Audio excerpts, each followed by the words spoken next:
think a lot of you guys know Jeff. For those of you lucky enough to be here only a short time, Jeff did his graduate work at Boulder, at the University of Colorado, with Nick Frommel as his advisor. He's done a lot of work on stellar magnetism and fluid dynamics. He was a postdoc here at CITA for 3 years. He's now a postdoc at Berkeley.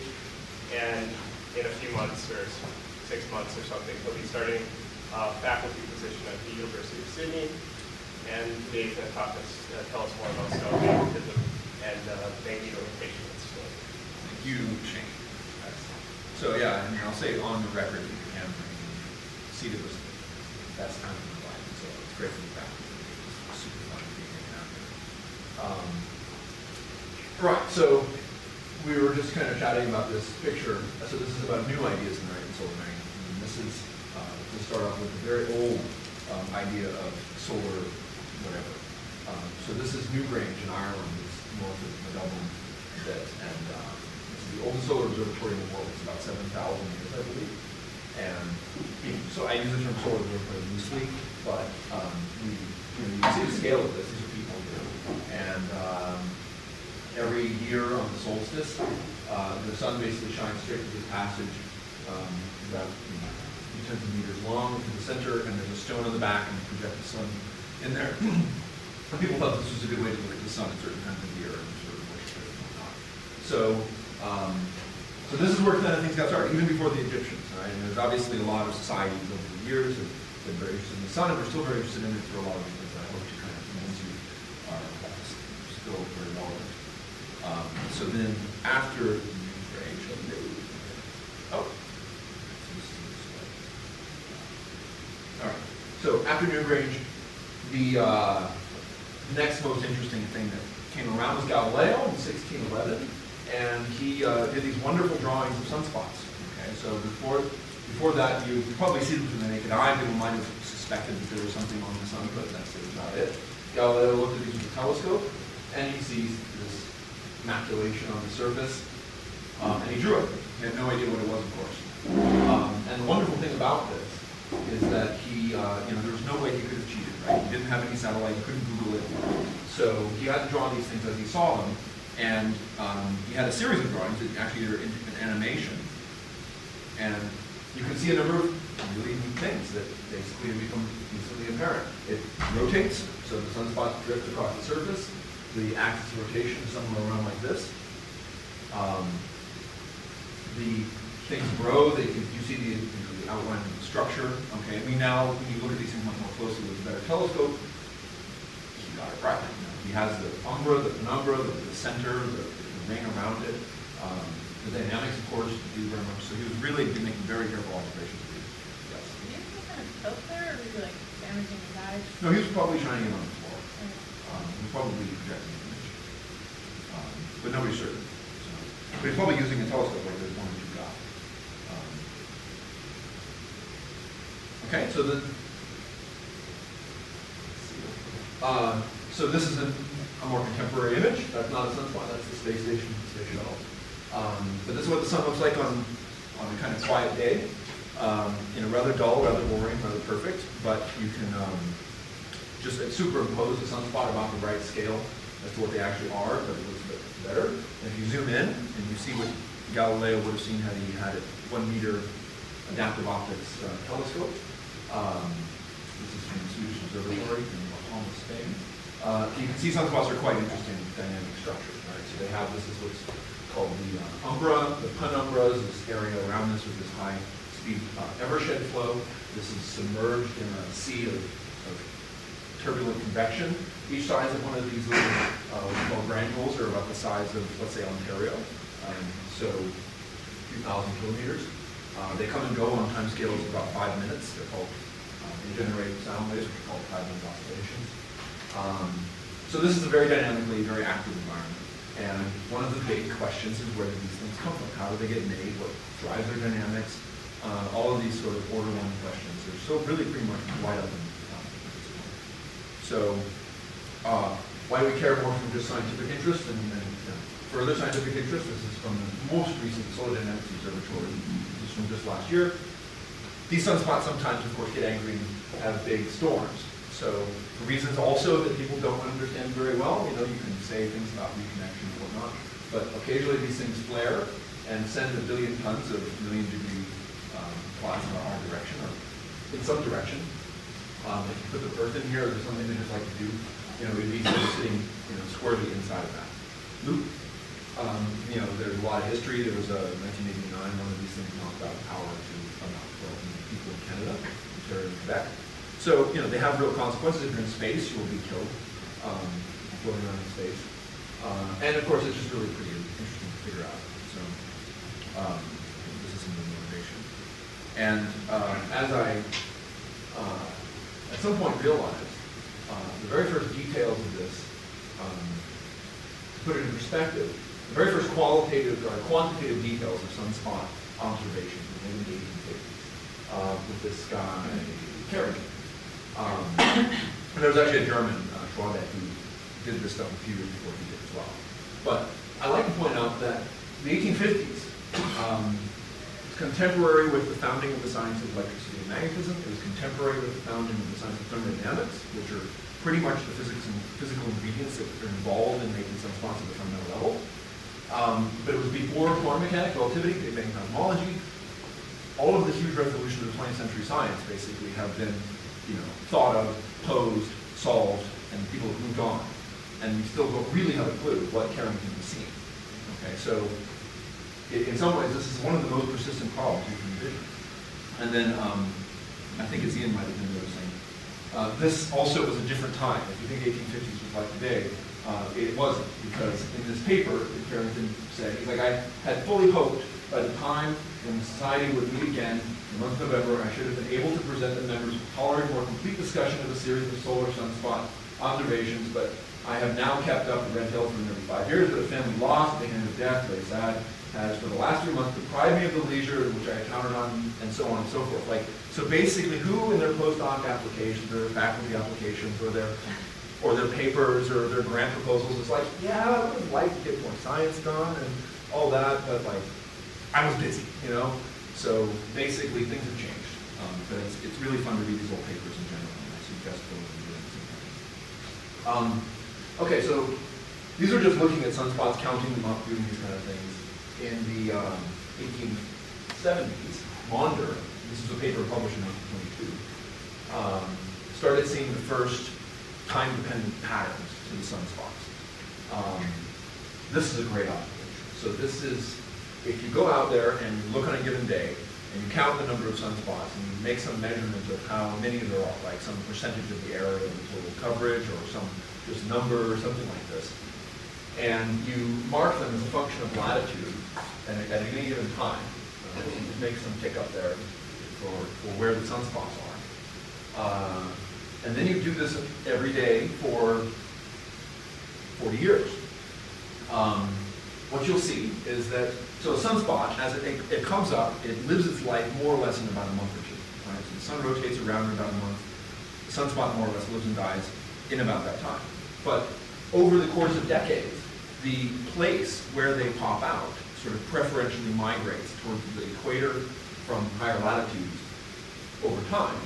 And then at some point, they go away, and you get a picture very much like that first, sort of clean, immaculate picture that I showed, and then they'll begin to emerge at higher latitudes. Right? So the whole thing repeats itself, and the whole process goes along. And again, this was made in the latter part of the 19th century, and we still don't have a clue why it looks like this. And then Maunder, of course, didn't publish it until after the Great War with the observations before that. You can look at it for longer periods of time, even. Okay? So there's other interesting things, and this is a more contemporary thing. Maunder's observations begin like here or so, and continue to here or so. And then future observations, you can see longer time scale modulations to this, and on it goes. You can go back and look at tree rings. You can see that this pattern periodic pattern has long time scale modulations. There's an interesting period called the Maunder minimum, not discovered by Maunder, where the sunspots just pretty much went away for 100 years or so. Nobody knows why. No model of solar activity can get that right, or even can get it at all. So all of just the leading order observations, just the huh, that's funny kind of things, are just, we're still really clueless about it. So, right? More sort of, the what's. You can also eventually, Hale, in the early 20th century, noticed that sunspots are magnetic features. Okay? So he pointed at a magnetometer of this thing, looked at Zeeman-Doppler splitting, and noticed that sunspots have a magnetic field, and that field has polarity. And the polarity has certain rules where you'll typically get a sunspot pair, and you'll get a leading spot close to a trailing spot, and the polarity of this will be leading is positive and negative, and in the southern hemisphere it's negative positive. And then in the next cycle, the next piece of that butterfly-shaped diagram, you'll get the opposite. You'll get positive, negative leading positive in the northern hemisphere and opposite in the southern hemisphere. So this is just another sort of clue, but it's nothing much more than that. And then I would say that the qualitative, global picture of the sun was finally completed in the 60s and 50s with Babcock, who finally realized that the sun has a dipolar magnetic field. Right? So it has a global scale dipole field, which he drew in his papers, or something like this, and he had this field somehow penetrating into the interior in some unknown way, and the global field flips polarity with the sunspot, with a certain phase shift as well. Okay, so that's sort of the things you have to explain. You have to explain everything I just said if you want to have a good model of solar dynamo, solar magnetism. And then more recently, you can actually take a good look at one full solar cycle if you like. You start off, and this is looking at somewhere higher than the chromosphere, something like this, so something kind of hot, maybe deep. And you start off when the sun is quite quiet, goes right on through to the point where it's at its maximum. You can see two bands of strong magnetism, which are reflected in sort of leading and trailing sunspot pairs. And then as the thing goes back around, you get to be quiet again, and you just keep doing this. Interestingly, yeah? Are you saying we can see sunspot pairs in this picture? Yeah, actually, there's like one right there. So they look quite a lot bigger when you look up higher. They kind of flare out. But yeah, there's one right there. This is probably one. So they look bright? Yeah. They're so this is the UV, right? So you're seeing the hot plasma, not the sunspot itself. That's right. You're not seeing the sunspot themselves. But you're seeing you can see Oh, where yes, they're dark in the optical.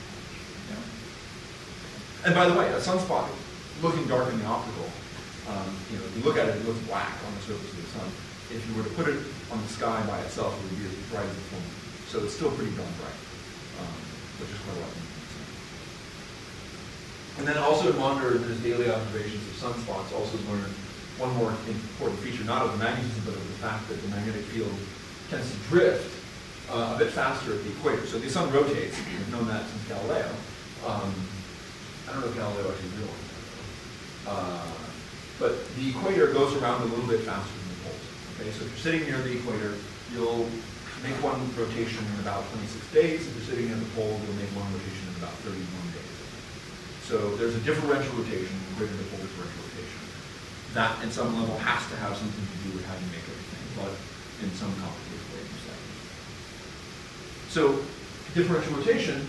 So you guys probably know something about magnetism in general. In a non-relativistic limit, the way you make a magnetic field is you have flow, which can stretch it out, can pull magnetic field around, amplify it in various ways. So in the end, essentially, you can define a dynamo as the maintenance and the creation and maintenance of magnetic field from a momentum, basically. So you can have some fluid flowing and thread a magnetic field through it, and that will somehow manufacture it in some complicated way.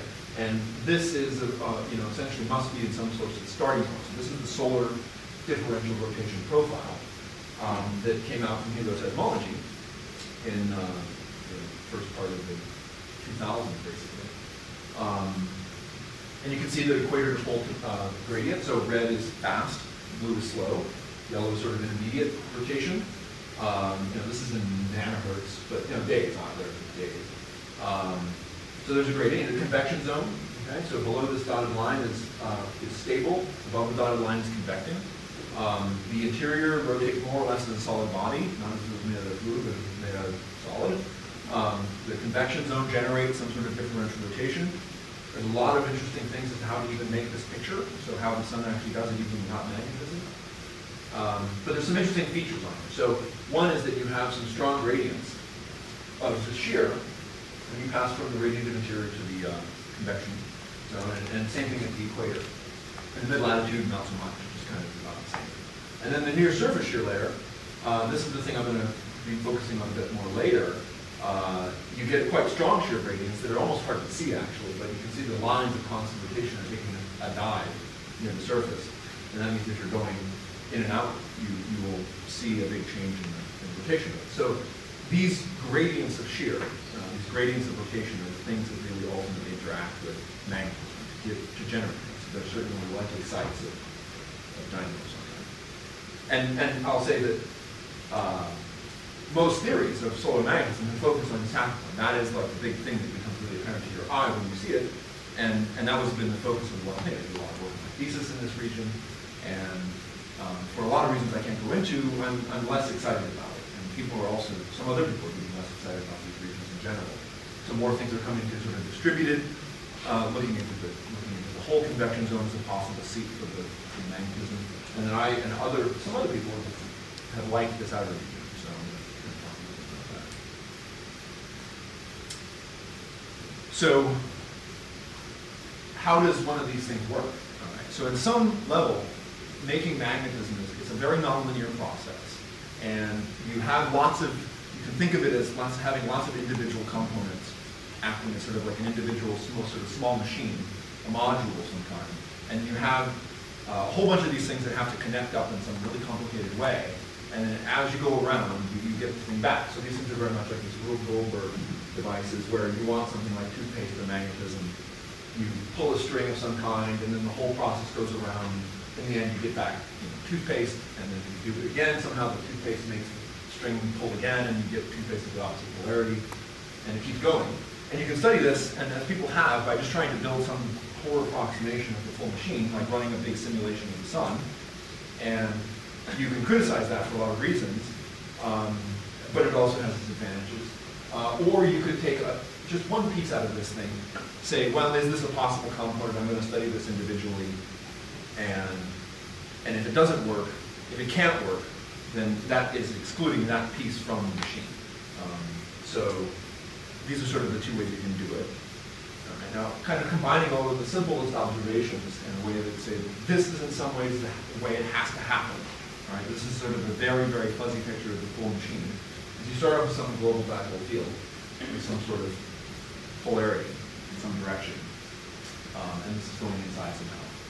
And you have some differential rotation, which winds up the field near the equator. It's less so at the poles. So what this does is it generates, you can just kind of follow the line around and it all does the right thing. And what that does is it gives you two bands of polarity, of stronger magnetic field wrapping one around the northern hemisphere, one around the southern hemisphere in opposite directions. So that works with the polarity laws and also the general sort of geometry of what you see.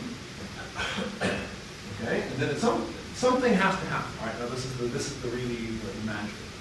Is that there needs to be some sort of instability, some sort of process that's very complicated that needs to speed this up somehow. Make it three-dimensional, make it dynamic, make it wavy, do something. Okay? And this is just a heuristic. It doesn't need to do this, but it can do a lot of other things.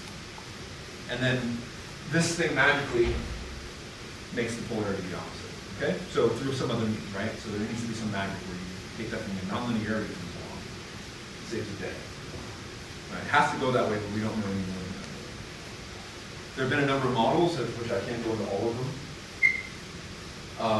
One of the more famous ones that got a bit of press a few years ago was the flux transport conveyor belt model, where you essentially generate magnetism from tachocline, and then you're transporting it with neuronal circulations, and this thing is interacting with surface effects and giving you these things, and they generated these very simple models. The trouble is that you can't do the whole thing. So all of these models need essentially drastic parameterization. They need to say, okay, we've got some equations, and they have a lot of features that we like, but we can just show very easily that they can't possibly do what we want them to do. They can't possibly make magnetism. So we're going to just bolt on some terms. We call them alpha effects, or gamma effects, or iota effects, or something. And when we bolt on these magic terms, the equations do the right thing and they can generate whatever we want. Right? So in some sense, it's kind of interesting. And then they went further to say we can start predicting things, we can start predicting solar cycles and whatnot. And it was very lucky for everybody that they drastically predicted everything wrong in the solar cycle that we're currently in. So basically, the idea is to try to take the machine apart and don't add anything that really you have no reason to think it's there. Just a quick question, is that because the solar cycle was different than the last ones and they tuned the parameters from the last one? Yeah, so essentially they did some fancy tuning over the last 3 cycles. And the cycle that we're in now is very weak compared to an average cycle. And they said it was going to be very strong. And the funny thing is that if you actually just looked at the sunspot numbers and just looked at the sunspot peaks in the last 3 cycles, they kind of going down, and if you were just going to play it safe, you might just say it would go down, and in fact it looks like pretty much if you draw straight lines for the last 3, you're going to get the current one. So they could have done better by just sort of drawing a line. But they tuned the parameters and they did it. So adding things just at random doesn't really work very well. But it might get you publications. Okay, so there's more clues that I think in many ways in the solar dynamo community have been overlooked. There's observational clues that are very interesting. The people understand are there and are important to understand, but there's what are called the torsional oscillations, and these were named, and they're a funny name, but basically what they are is if you look at, this has been known on the surface for quite a long time, that if you look at a function of the solar cycle and a function of time and latitude, you get a pattern of relative speed up and relative slowdown to the overall latitudinal dependence on the steady differential rotation. And this pattern migrates along with the solar dynamo. So I actually put like just one butterfly pattern here of magnetism, and you get this thing and it kind of looks the same. So people understand that you can't. There's probably no way to explain magnetism without explaining different rotation pattern and vice versa. So these are good clues. This is just another picture to show that other groups have done the same thing. This is from a Nature paper, or a science paper in 2002, and then this was done in 2008 from data. So these are pretty robust features, and then this is only the surface, or mainly just slightly below the surface. Oh, this is getting down there. So this is Helioseismology. Yeah, these are Helioseismology. So what exactly are you calling? This is a rotation rate as a function of latitude. Yeah, V5. And are the blue and red different signs? Yes. So this is fluctuation. That's right, it's fluctuation. Yeah. So, yeah, so these are Helioseismology. So this picture is pretty because they took data, and then at this point the data stopped, and then they fit a harmonic function to this, and then in the future you can see it, and it just repeats that way. But they do have more data. I mean, this was published in 2002, and this is when it stopped. But they have more data now, and it actually does what people expect it to do, but noisier. So, it's the same data with a different group, and this is, I believe, only at the surface, but was done with Helioseismology you can see inward, and this shows you different depths, just sort of looking down, scanning through. And the signal becomes weaker, but that's mainly because the methods that they were using for this are local in nature, so they don't really sample very deep. But you can do, and I'll show you in a minute, right here. So like the full differential rotation profile, you can do the same thing with the time dependencies. So what you do is you take a picture at the beginning of the solar cycle like this, and then you mark that. And a year later, you go and you take the same picture and you subtract the two. And that's what they do. There's 1 year, so the solar minimum plus a year out minus the solar minimum value. And then this is what you see. So this is the change after a year within the solar cycle. And they do 2 years, 3 years, and 4 years. And what you can see is that band of local fastness is at somewhat high latitude, and then it's a little bit lower latitude, a little bit lower latitude, a little bit lower, and then we go down to the equator. And then filled in by a slow band and so on. Okay, so you have to have a dynamo model that has this stuff going on. This is sort of the velocity signature of the magnetism, at least in my view. These are global helioseismology. They can get interesting features all the way down to the tachocline and somewhere below. And in these pictures, here's where the tachocline sits. So a lot of theories say that the seat of the global dynamo, where you make the magnetic field in the beginning, is down here somewhere, but you don't see anything happening there. Do you need like a good solar model to be able to interpret the helioseismology results? You do. You need a good, so the way the helioseismology works is you take a spherically symmetric stellar structure model, which gives you, of course, the density, pressure, sound speed, all these kind of things. You plug that into the full equation, linearize it, and look for the sound waves and gravity and buoyancy waves. They have a bunch of frequencies. Those are for spherically symmetric models. And then you go out and look, and the sun is rotating, for example, so waves that are going one way get Doppler shifted relative to waves that are going the other way, so that provides a splitting between east and west strings. And so you take what you see, and you compare it to what you know, and the differences must be, it turns out to be small. And since it's small, you can use inversion methods to sort of back out what the parameters causing those splittings are. So that's the way to do it. So you do need to know about stellar structure, but it also somewhat provides a bit of a correction to that as well, and somewhat of a confirmation of that as well. So, I mean, if stellar structure was completely wrong in the sense that you could have this huge degeneracy where there was just like, it was cold on the inside, hot on the outside, or something like that, and you just didn't know it, then probably all this would be wrong. But, it's not like that. So, okay. So the important part about this, is that you think, okay, if you're making magnetism, you're generating some dynamical process, and you can estimate how big the magnetic fields are. You can estimate how big flows would be associated with those if they were similar in energy. You just don't see it. You don't see it down there. People have gotten very confused. There was a whole industry that kind of sprung up about like, well, let's try to really find the signature down there. And they found, 1.3-year time periodic signatures, and they found all things very noisy. But this comes out quite clean, and it's been known for a long time. So, but what it looks like to me is that this thing starts near the surface, and it gets a little deeper as things go on, and then kind of stops at some point. And then in high latitude, it's doing something really crazy, and that's like, probably no one worried about that too much right now. But it starts off near the surface as well, and then it penetrates inward, and it actually gets quite strong. It saturates the color table. So the signature near the poles, where the magnetism is not, is quite a lot stronger than the signature near the equator where the magnetism is. So, okay, that's another clue. Yeah. What is the amplitude of this? This is 1 nanohertz, and where the color table saturates out of 450. So this is like a 0.5% or so. These kind of things are very small. Sorry, what's the normalization here to get frequency out of it? Rotation period. Okay, it's more rotation. Yeah. Hertz. Right. Okay, so yeah, so I would group this image as hertz is long. So this is 450 nanohertz ends up being about a month. Well, actually, 400 nanohertz ends up being about a month. 1 nanohertz ends up being a few years. Right? So these are moving on the time scale of the solar cycle.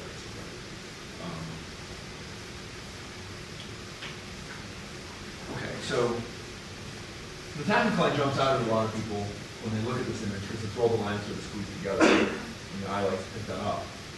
But if you actually take the derivative of the thing, and you actually wonder where the derivatives would be, you get this picture. So I made this picture here to have it where negative gradients for a special reason are red or hot. That's good and big and warm.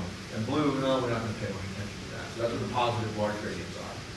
And you can see that now the near surface shear layer, which is kind of hidden in the fact that it's shallow, really jumps out and becomes this red line all the way through the through the equator to the pole. And then at high latitude, that sort of redness is more or less all the way inward. And this kind of a green feature certainly could be non-existent due to the technology. That's what we can verify. Or it could be bigger. But for the most part, the general feature is that you have negative gradients going down into the high latitude and positive gradients for the most part at low latitude, and negative gradients everywhere to the near the surface. Okay, so that's just a clue again. Near surface shear layer shows up nicely. And the other thing to note is that I would say that by looking at it, the place where d omega dr is less than 0 correlates quite well where d omega dt is equal to something. Interesting.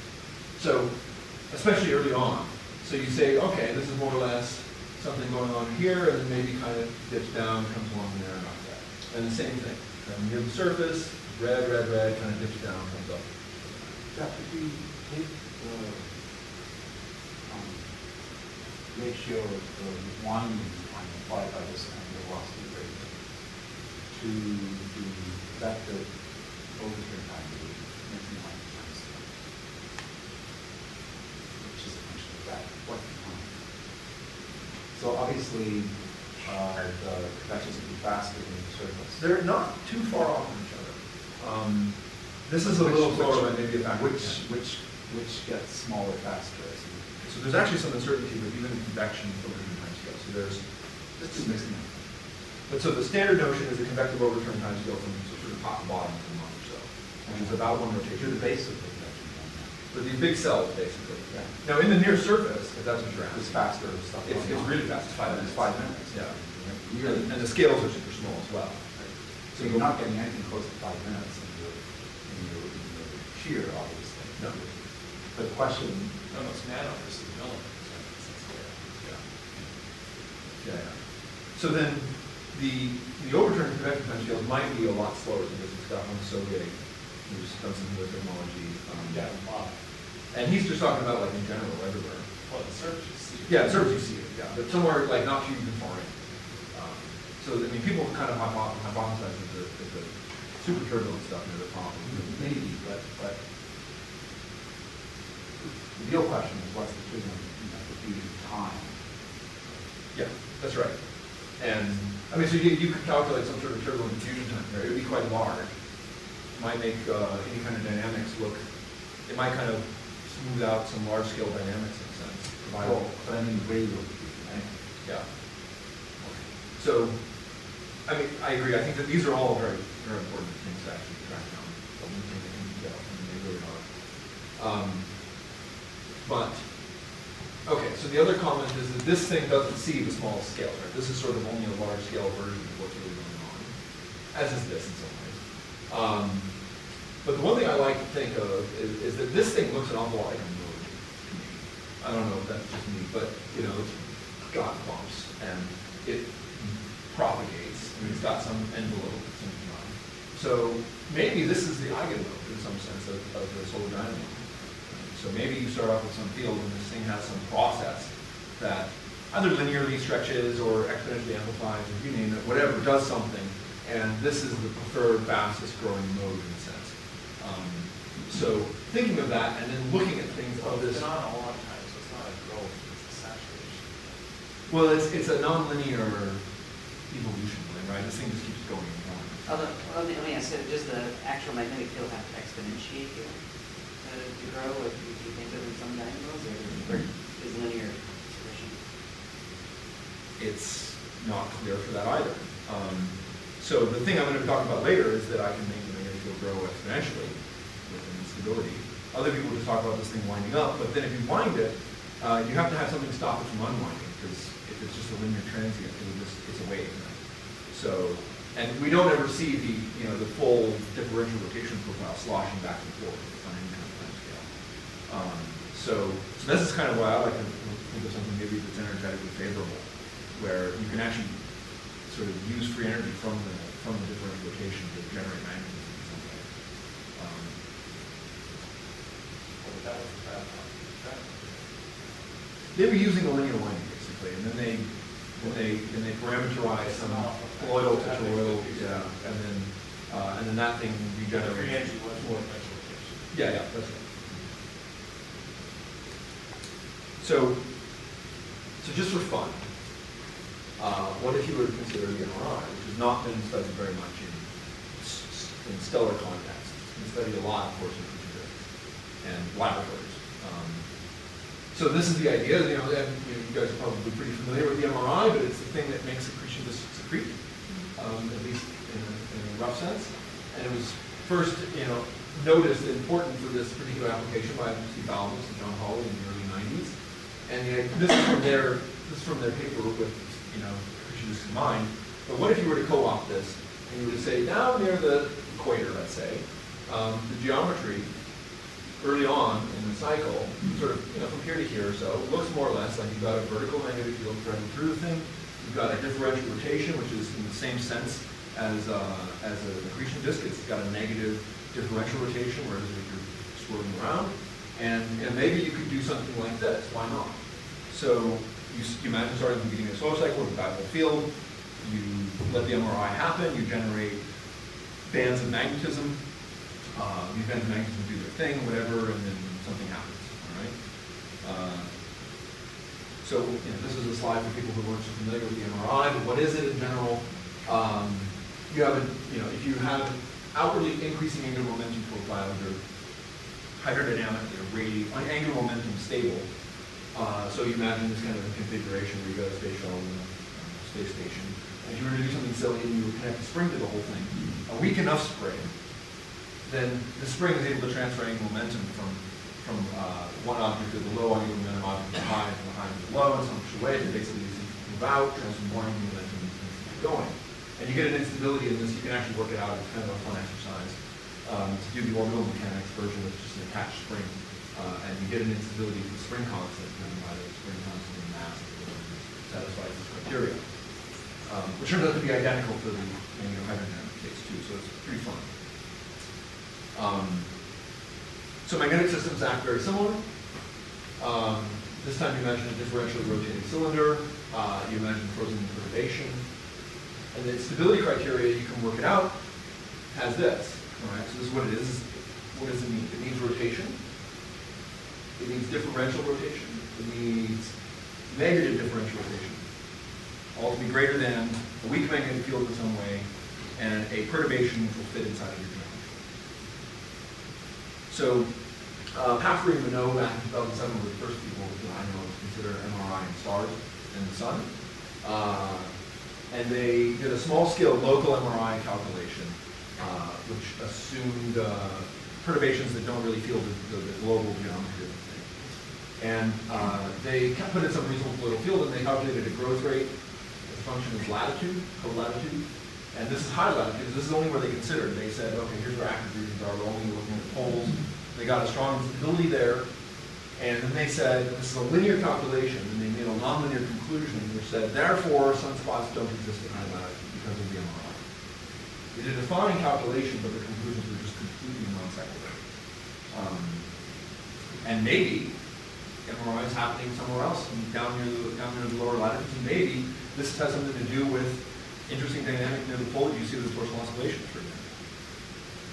Okay, so in 2010, in a calculation that I actually wanted to do myself and never got around to, this Japanese gentleman, Masada, did the same thing that they did by assuming local small perturbations that fit in almost in the size of a pixel, and looking at the growth rate of that, and you see an image where basically, where you see the color is where there's a positive growth rate. Look, there's some shear layers show up. High latitude, the tactile line shows up. Not so much in between, but these are only certainly small scale perturbations. It says nothing about large scale modes, which is very interesting. And then, so it really tells you, okay, maybe something in the near surface shear layer is interesting. And Axel Brandenburg suggested the near surface shear layer is an interesting site in the dynamo back in 2005, but for totally other reasons. So, again, just more evidence that this is kind of an interesting thing.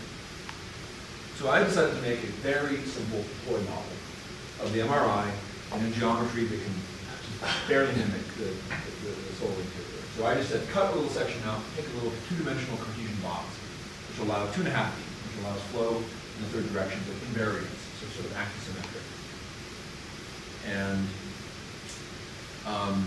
And do a simple model. Now, another group working with this Christian Minot did something like this. They did a weakly nonlinear model for accretion disks, and they assumed dissipation and whatnot.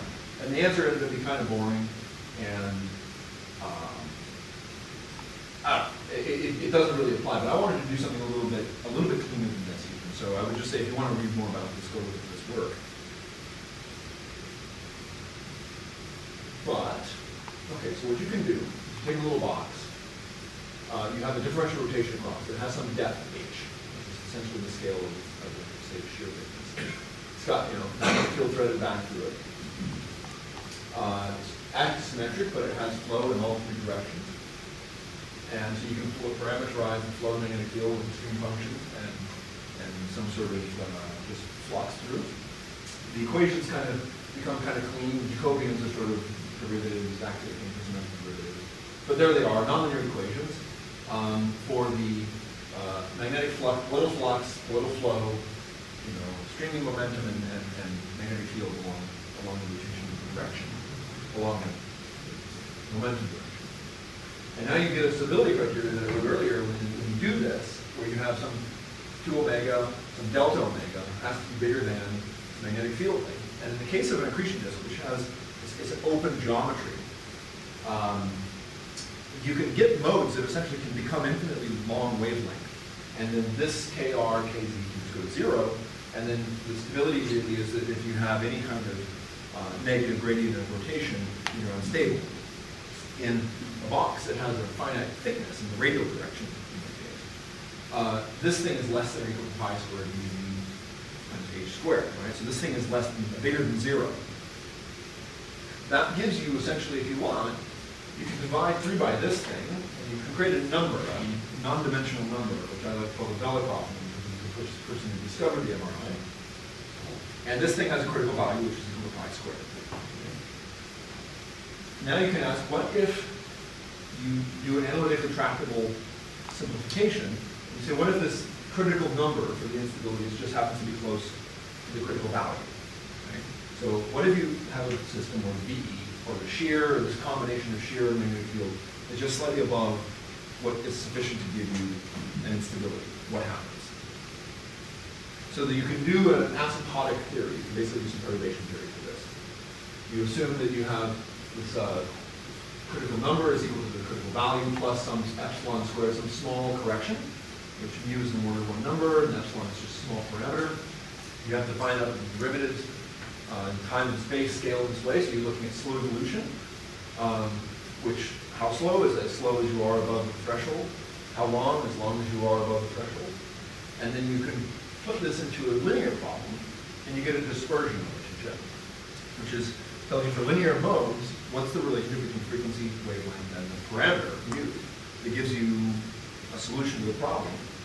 And then if you put in this sort of asymptoticness, you can expand this thing, you can get a simplified dispersion relationship. The full dispersion relationship is ugly, but this one's quite clean. And it's just omega squared, okay, you can plot it, and you get a set of growth rates, which basically, as a function of mu, as mu goes down, will come into be slower and slower, and the wavelengths will move closer and closer to 0. Now here the red line is just waves, so if you're too long a wavelength, the tension is just restoring this and you have no instability. And the nice thing is you can take this thing, you can unported transform it if you want. And you can think of this as like a little linear wave equation in terms of some phi, some unknown function.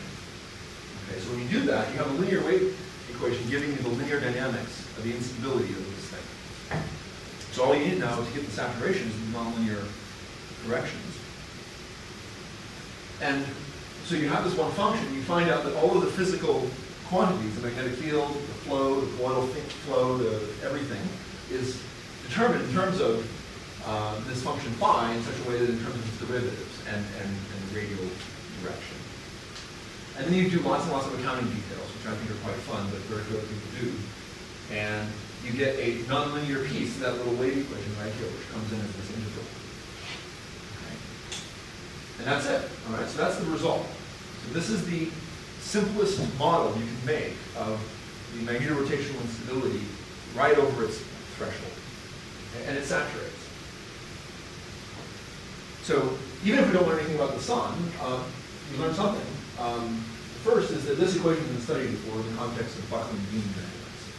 So if you take a beam and load it up, provide a stress, it has waves in it, and it will buckle. This one won't buckle, but it'll buckle. This was studied by these mathematicians, Holmes and Jared Marsden, Philip Holmes and Jared Marsden, and they found that this was the first partial differential equation that has an infinite number of chaotic solutions, so it has interesting mathematical properties. But this is what you get. This is the dynamics if you take a glass rod, for example, and you give it a whack and you let the thing vibrate. So usually what happens with these kind of reduced equations is that you get the same equation from many different applications, because essentially the symmetries of the system are telling you you sort of have to. So then by analogy, though, you actually learn a lot about the saturation of the MRI. So the stability criteria requires that the differential rotation is stronger than this colloidal flux, in a sense. And what goes on is that you generate essentially, this mu, remember, was essentially the stability parameter. And this integral essentially tells you that there's a sort of an adjusted stability parameter, that the modes sort of stir things up, so that what you end up doing is you transport a little bit of angular momentum from one side of the domain to the other in a conserved way, and from the other side to the other side, and the same with the flux, such that the total parameter ends up becoming basically back to sort of critical, so it's sort of the self-organized criticality. And in the beam analogy, what happens is that the interior, this curved side here, gets put under a bit of positive stress, and a bit of negative stress on the other side where it's under tension. So you can think of it as tension as being vected from one side of the beam to the other. So that same analogy comes through.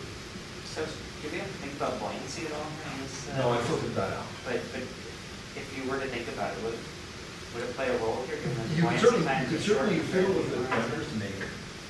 So you could certainly make it so that, I'm thinking in sort of the near surface shear layer where the buoyancy time is short. that's right. So this is kind of what, I mean, Chris and I have had this conversation a number of times, that, so there, I mean, the buoyancy is so strong that it's actually much stronger than everything else. And it might be so strong chemically that it sort of acts as a trivial dissipation on small scales. And, yeah. Well, what is the lower number? It's astrophysics, so you can get whatever you want. So you can estimate it. Field, what is it? What's that? If you take the dipole field, what is it?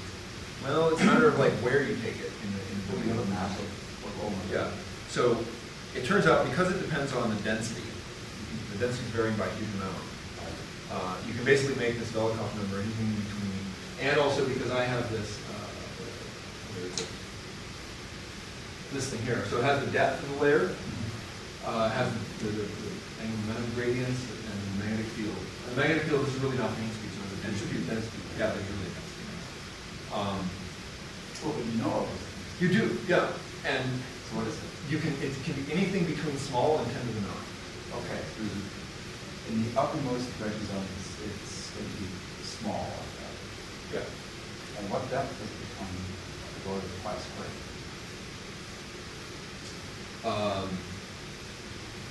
Yeah, so again, all I'm saying is there's so much uncertainties in all of the way you calculate these quantities that I could make it pi squared. Are you sure it's a natural number? Yeah, I could, I mean, you have to admittedly assume it's implied model from the field. You don't really know what it's doing below the surface. Yeah. I mean, you know what the dipole field is, right?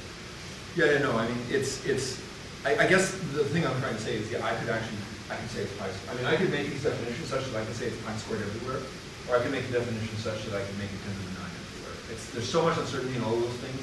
I mean, this is pretty good, but you say, like, how do you actually define, so I have this very simple model problem, right? It's like very clean geometry, and this is not clean in a sense, right? So the density starts going crazy small, and then there's, so you have to ask, like, what actual depth does that apply to? So the answer is that I could cook it so that I could look good, and I could also cook it so that I look bad.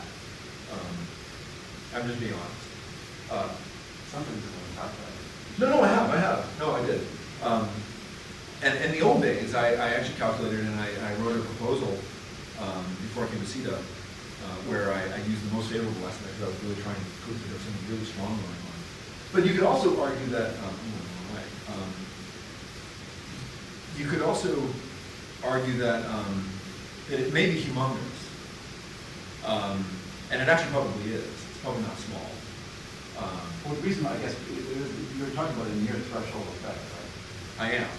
And so that seems to imply in this situation of special value. Yeah, in a sense, yes. I mean, what I'm trying to do is I'm trying to say, so in reality, it's probably humongous. And as is, like, for example, like anytime you study just like convection, the Rayleigh number is really big. But you learn a lot about the way convection operates by studying it in its near threshold limit. Learning some basic physics about the problem, and then hoping that that carries over in some qualitative way to the humongous limit. And actually, okay, so this is, probably don't really have enough time for too much detail, but, so you can solve this equation, it's fun, by the way. And you get some, these are just some two random initial conditions that you could operate. The point is that if you Fourier decompose this equation, every single Fourier truncation of this is an exact solution to this little equation. What that means is that the thing doesn't cascade. It means that if you start off with a set of Fourier modes of this instability, it will stay in that set of Fourier modes. If you start with a bigger set, it will stay in that set. But the fact that it doesn't cascade means that this might actually kind of stay valid longer than you deserve it to, because it's not leaking in exciting modes that it would otherwise do. So with convection, you know, as you start to turn it up, you start to excite further down the cascade. This doesn't cascade, so you know. And then I will say that you can get a pattern that does this. So if you pick the initial conditions so that you have a bump here and a bump here, and you send them flying towards each other, you can get a flow profile that does something torsional oscillation like. And I won't say that this is quantitative at all, but it is at least it has a tendency to want to do this thing. Now, it's not to say that it's right, but at least it doesn't preclude possibility. So the conclusions are general conclusion: solar dynamos are the oldest unsolved problems in theoretical physics. All models suffer from severe inconsistencies or incompleteness, including mine. There are many overlooks which probably exist. So I would say go back and look at data. Stellar astrophysics astronomy seems a significantly more rich dynamo behavior when you look all across stars. And it's not clear, you know, subtlety is one example, and it's not clear whether there's any universality to this or not. Are any dynamos like each other or not? The Sun is probably the best MHD laboratory available for all kinds of reasons, for other applications. And then more specific conclusions to this. The MRI is a very interesting overlooked mechanism in stars. I'll at least say that. At this stage, this model is the absolute simplest mechanism I can possibly think of. Only a first step. Again, it's only a first step. It's only a first step, right? So the idea is that this, all right, so this thing cannot operate as a dynamo. It's two-dimensional. It doesn't have any dissipation. It doesn't have all kinds of symmetry breaking releases. It doesn't have buoyancy. It doesn't have cosmic rays or anything like that. So the thing is, this is fighting against a tendency for people to make models and add random parameterizations. Okay, so what I thought I would do is I would take a minimalist approach and remove absolutely every part off of the machine that I possibly can think of and isolate only one just to see what it does. And then we can add back more well-formulated physics as we go on. And so it's systematic in that sense. So I expect actually after adding more interesting things in, we can learn a lot more. And then, yeah, do one-by-one circle effects, or just dissipation, boundary layers, oil feedback, convection, turbulence, and whatnot. So that's the idea.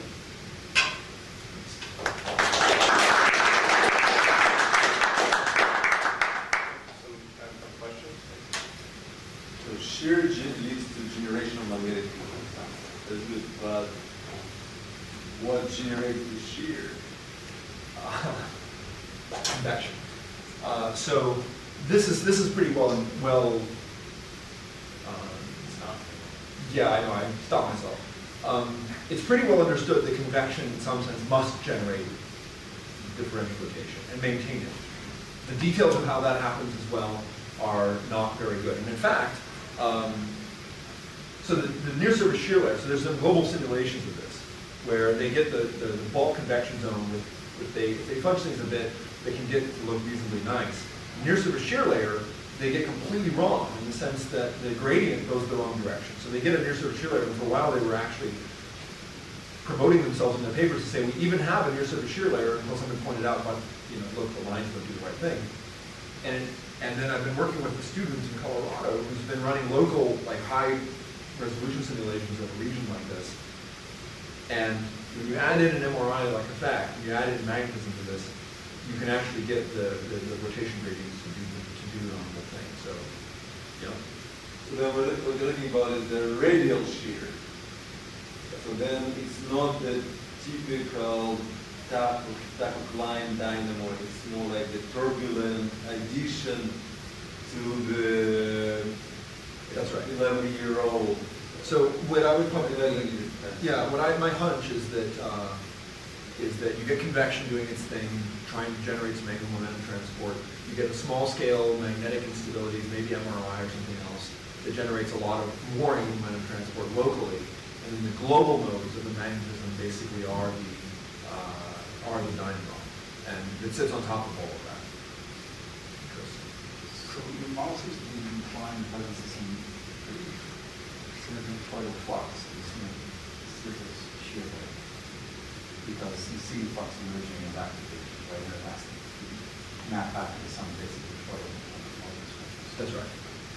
And so, two questions. One is, wouldn't that field actually be detectable by helioseismology? And second,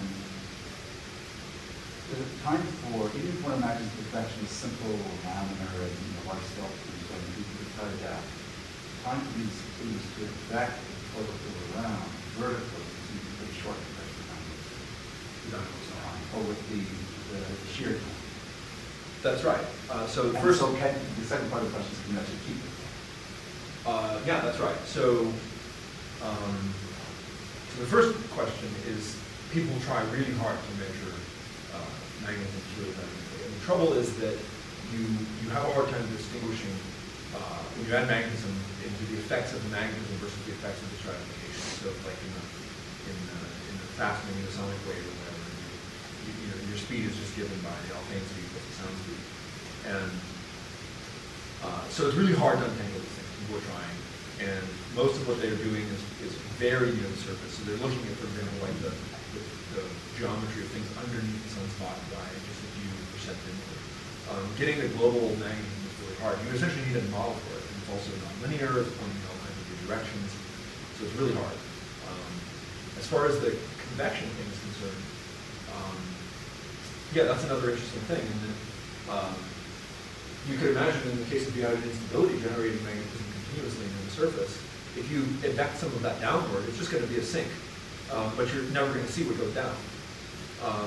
And then the emergence of this thing could just simply be, how long it takes to form an undulation. It's basically mass factor, but you notice the shear times go like this effect. Or not fusion. Yeah, I mean, so again, turbulent diffusion time. But again, these are all issues actually that have all been gone through when you talk about a Tapper plant, because then there needs to be really issues of how long it takes to get things from the bottom to the top. If you do it too fast, it's not good. If you do it too slow, it's not good. In the case where you're taking things from below, all you need to do is just be able to replenish them at the right rate. A sink that you never see the effects of is better than a sink that you can see the effects of. Okay, we can have more questions over cookies. We are taking Jeff out tonight. We'll find some dive bars where lonely people are. And, hopefully avoid restaurants, so if you want to join us, let us know.